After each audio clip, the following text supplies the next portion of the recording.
Karena, one time I saved a dog from a shelter, and I was super nervous because I've never really had a dog on my own. I wound up giving the dog away a month later to a cancer survivor. So it all worked out, like saved a life, helped someone who was healing from cancer. But I say that to say volunteering is so healing. What do you know about volunteering as a way to enhance your mental health? Volunteering is incredible for mental health.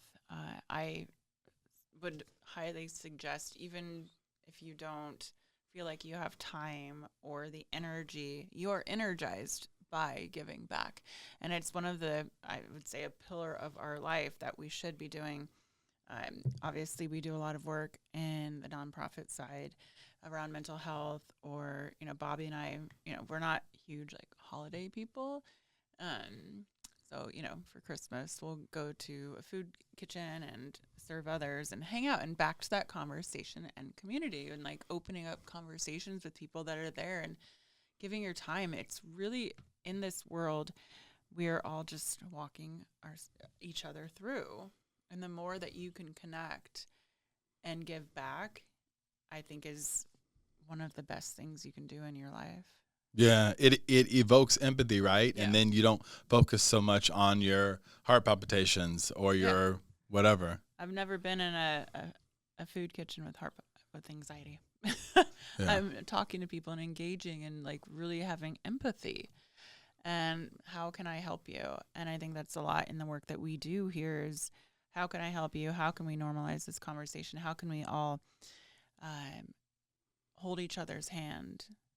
And yeah, so what do you think about giving back? I mean, I know you do a lot, but Yeah, I try to do mine more just like small workshops. Obviously, work with the Big Silence the past couple of years has been amazing. I remember when we stood on the steps of the Texas Capitol building. It was hot as Austin is, but it was so dope because we were there together. We were doing it, and people were rejecting us and driving by, and we were like giving away ice water as like our way of getting people to stop by. But I'll never forget that day. yeah, You know what I mean? Because it was community. Like, even though there was like 7 of us, but we impacted probably we got 100 signatures that day or something like that. yeah, for mental health. Yep.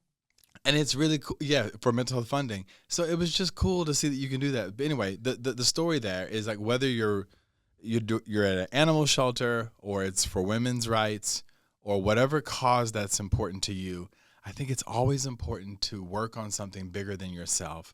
If it's all about you and your problems, then that's all it's going to be about. But it doesn't take long to see what someone else is going through that will give you some perspective and some contrast on your situation. Yeah. That's it. And you mentioned animal shelters. Big fan of animals over here. But I realize a lot of people can't have animals. And Amber, our friend, she is now volunteering at a shelter where she gets to walk dogs every Friday. That's cool. And dogs, they are the best for your mental health. Yeah. Yeah. Says the Palm Princess. Palm Princess. I have 5 Pomeranians and a cat.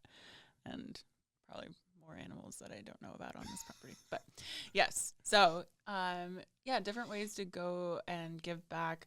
Do you know any websites where you can kind of research where you could volunteer? I think moveon.org Yeah. is one of the big ones. Yeah. Yeah, because there's all kind of causes from within that, and they have organized marches and meetups. And I believe meetup.com used to have a lot too. Okay. Yeah. Or you can head over to BigSilence.com. We didn't even mean to harmonize.